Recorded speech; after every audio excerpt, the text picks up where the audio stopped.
Hello you lovely cubs, it's the Drain Lord here, back again with another video. Now today's part 2 of what if Luffy went back in time or got sent back in time. But yeah, there's not much to say. Like and subscribe if you haven't already, or if you're new around here, join the Discord and the Roblox group. They should be the first links in the top of the description.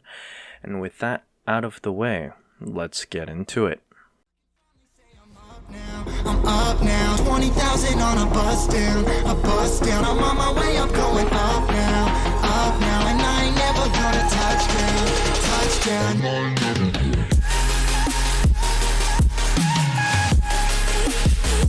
I ain't never gonna touchdown. No, I ain't never gonna touchdown.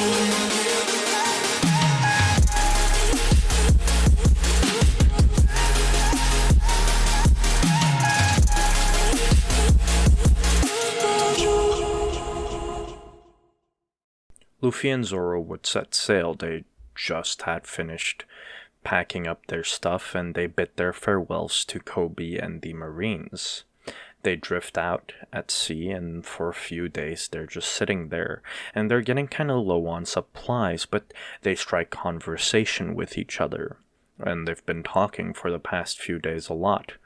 Zoro asked Luffy about the energy that he felt when Luffy made all the Marines pass out, and Luffy basically explains Haki, or well, his understanding of it. He explains Conqueror's Haki, Armament Haki, and Observation Haki. Now, Zoro had never heard of these techniques before, or this skill, and he'd like to know it, so he starts observing Luffy more and more.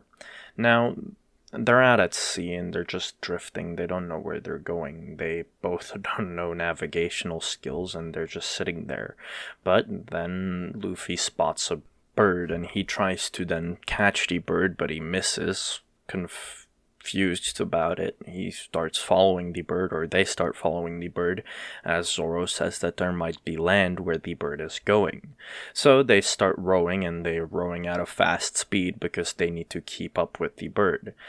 But then whilst they're rowing, they see people in the water, and Zoro basically just yells at them at the top of his lungs to grab on, as they can't stop.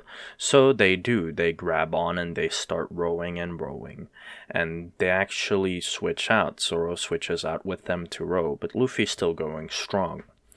They arrive at a town called Orange Town, and the people with them just left right away. Not questioning it, the two of them would just enter town. They start going through the ways, but they don't see anybody. It's pretty much barren. Then whilst walking, they bump into a girl who has orange hair. Now she's being chased by 3 pirates, and Luffy instantly decides to just use his Conqueror's Haki and knocks them out. Now the girl sees this and she looks at Luffy, asking if he did that, and he said yes. She drags them into a house as they start talking. She explains that she stole from those pirates and that's why they were after her. Now, after figuring out that Luffy and Zoro were pirates, she didn't really want to talk to them anymore. But Luffy asked her if she could talk to him privately for a second, as they went into a separate room. Luffy starts talking about that he knows what's happening to her hometown village, that Arlong is reigning in there. He didn't know the exact details anymore, but he remembered that he at least beat up Arlong there, and that's where he got his first bounty from. She started questioning Luffy as well, asking him how he came by this information, as she had never told anybody, and that she's pretty much the only person who ever leaves her village. Now, Luffy tells her that he can't explain how he knows, but that he can definitely help. He's very strong, and Nami already saw that. He says to her that he could definitely beat Arlong if she would like to become his navigator, and they make a sort of deal. Now Nami adds stuff to the deal, and Luffy adds stuff to the deal, but overall she just becomes their ship's navigator and joins the crew. Luffy then informs Zoro about this, and he's glad that they got a navigator, as they won't have to worry about finding islands anymore. Now they go out, and Nami is still a bit suspicious of Luffy, but she basically informs them about what's happening to the town. And Luffy remembers that there was a pirate called Buggy, and he knows Buggy, but he didn't remember that Buggy used to be this mean or this kind of pirate. So he decided to help out, but first they run into a pet shop where they see this dog who's just barking at them to go away, and then they get confronted by the mayor, Boodle. He explains to them what's happening, and Luffy gets a bit more mad, but he's still kind of calm and composed. He says that he'll be heading out as he will take care of Buggy. Zoro stays to protect Boodle, and then Nami actually ends up following Luffy. He ends up running into Buggy, a few of the pirates, and then Richie and Moji.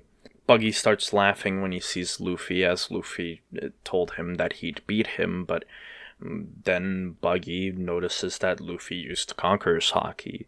He knew about this because Buggy himself was once part of the King of the Pirates crew, and well, he knows red-haired Shanks. He's a bit scared that Luffy used it, as he realized that Luffy is wearing Shanks' hat, and that this might be the kit that Shanks told him about a while ago. In the end, the only people really standing are Moji and Buggy. Richie also passed out, as he's just a wild animal, even though he's just bigger. Moji and Buggy both rush at Luffy, Buggy even splitting his body apart trying to attack Luffy, but Luffy simply takes care of them, punching them and just knocking them out, using a gum-gum bazooka to send Buggy flying and just punching Moji and knocking him out. Now, whilst Zoro is protecting the mayor, he still gets confronted by one of the Buggy pirates, Kabaiji.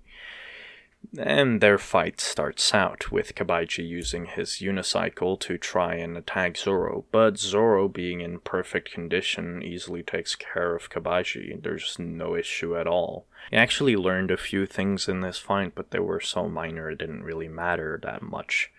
Now Nami proceeds to take the treasure, but gives it to Luffy, telling him to keep his promise. And, well, Luffy just smiles, saying that she'll probably be the ship's treasurer anyway, besides being the navigator, which kind of puts a smile on her face, a little devious smile, but Luffy really didn't think anything of it. They head back to meet back up with Zoro and the mayor, as they get then confronted by the townspeople. The mayor informs them of what's happened, and the townspeople are ecstatic. They start giving them gifts and food and rations and whatnot, just anything that would make them happy, but Luffy realizes that they're giving them too much, so he decides to give them 1 million of the 5 million belly that they stole from Buggy. And the townspeople are crying because this would be enough to fix their town and start back their economy. Luffy, however, informs them that they have to go. They don't have that much time to stay in these places, as they want to just continue on with their adventure. Now Zoro and Nami both look at Luffy a bit confused, because they had all the time in the world, didn't they? But then, well, they set sail, and after saying their goodbyes to the people. And after a few days they arrive at another village or another island. There they get confronted by people. A lot of people. So many people, in fact, that they're surrounded. But, well, Luffy knows that this is Usopp, as he has surrounded them. However, Luffy just says the name Usopp. He just speaks it out. "Hey, Usopp." Instantly, they are greeted by the long-nosed man. He's confused about how Luffy knows him, as he's never seen Luffy. But, well, he's intrigued, so he walks up to them. Luffy remembers once again that he doesn't know the people around him yet, so he doesn't know Sanji, Jinbei, he doesn't know all those people yet. But he starts explaining that he basically knew Usopp via Yasopp, his father. Now this is partially true, but obviously he knew Usopp because of their adventures together, but, well, they just talk about Yasopp for a bit. Usopp, after hearing a few words about his father, gets really sad, and just starts walking into a direction absent-minded. And they just follow him, deciding it would be the best course of action. After following him for about 10 minutes, they find a mansion, and Usopp effortlessly climbs over the walls and into a tree. He starts knocking on a window, and then all of a sudden a young, beautiful lady opens that window. He starts talking with her as he mentions the name Kaya. Now Luffy instantly clicked into his head Kaya. He knew this girl, but from where?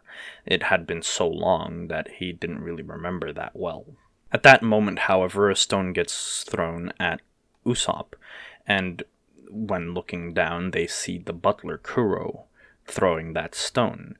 He tells Usopp to go away as Kaya needs her rest. Kaya tries to intervene, but Kuro doesn't listen, stating that her health is the most important part.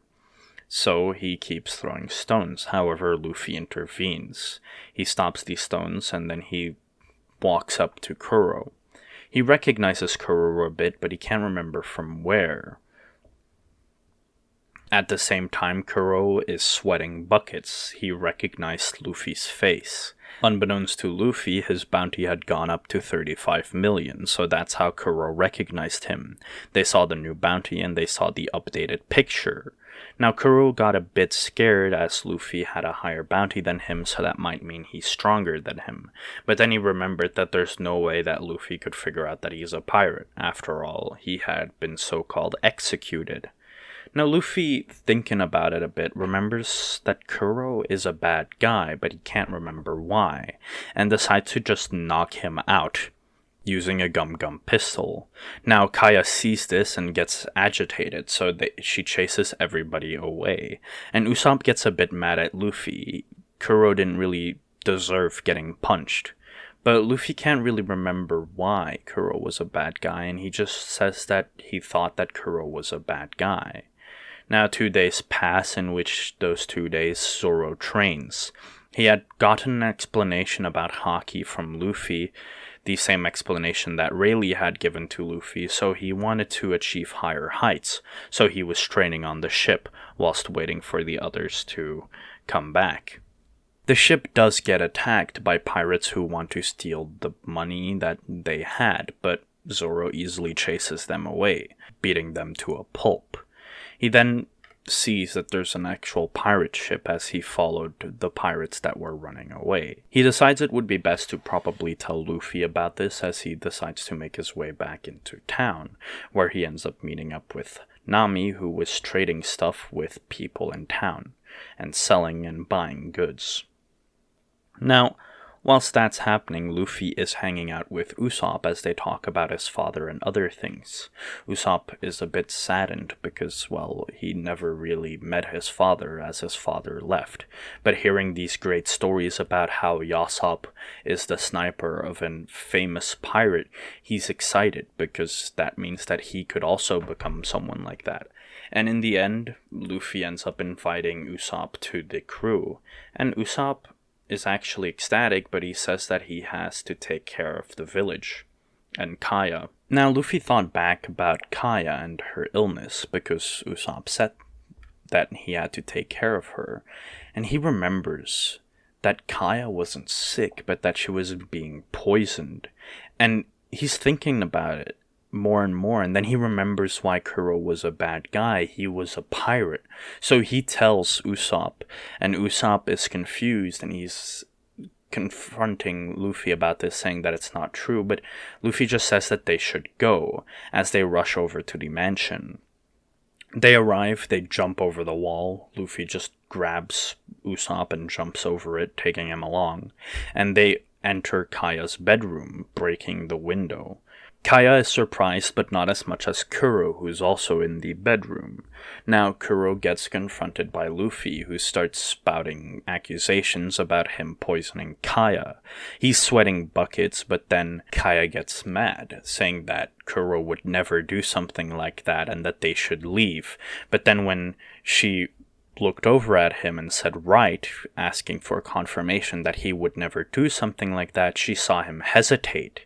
She saw that he wasn't being truthful to her. Then she remembered that she only really started getting sick after Kuro had arrived. Then Luffy explains that he's a pirate who wants her wealth and money. Kuro attacks Luffy, but his attack gets deflected and he just gets knocked out in one punch. Usopp quickly ties him up, having rope in his bag, and well, that settles that. Kuro got defeated. Now, they hear a knock outside and they see that Nami and Zoro had arrived at the mansion. Zoro yells up at Luffy saying that there's a pirate ship docked nearby who attacked their own ship. Now Luffy and the gang decide to head out and defeat this pirate ship and take care of it. They find pirates such as Django and the Cat Brothers. Now, Zoro easily takes care of the Cat Brothers, and funny enough, Usopp takes care of Django, sniping him down. And Luffy just uses his Conqueror's Haki to take care of all the other pirates. So that settles that once more. They get thanked by Kaya, who is grateful for them for saving their village. She ends up informing the villagers about the pirates and thinking that these were the pirates that Usopp warned them about before they apologize to him, which ends up making him feel very happy. But a few more days pass and Merry, who is another butlers of Kaya's, returns with the Going Merry, his ship. He thanks the Straw Hats, or well, Luffy's crew, as he ends up giving them the Going Merry as a present, seeing how their boat is smaller and that they needed a new boat. Kaya's health also drastically increased from what it was before, as she thanked them as well, giving them a bit of money, about 1 million berry. But the crew doesn't really need the money and just says that she should keep it, but Nami, being greedy, says that they should keep it for goods, which Kaya agrees with. Seeing that her health is better, Usopp decides it would be best for him to join the Straw Hats, or well, the future to be Straw Hats, as they haven't really named themselves yet. So he ends up joining and becomes their sniper slash technician in a way. They decide that they should probably set out the next day, but that night they have a meal with Kaya, who had invited the entire gang for a meal because they basically saved them. They all enjoy the food, and well, after that, they say their goodbyes. Usopp hugs Kaya and then just sets out with the Straw Hats, who wave goodbye as they're sailing away. But that is where part 2 of this What If will end. I hope you guys enjoyed today's part. It's a bit of a shorter one than normally, but it's more or less a filler part, one would say. With that out of the way, like and subscribe if you liked today's part, and if you haven't already, go join the Discord, it's top link in the description, and yeah. My name's the Dragon Lord, and I'm signing out.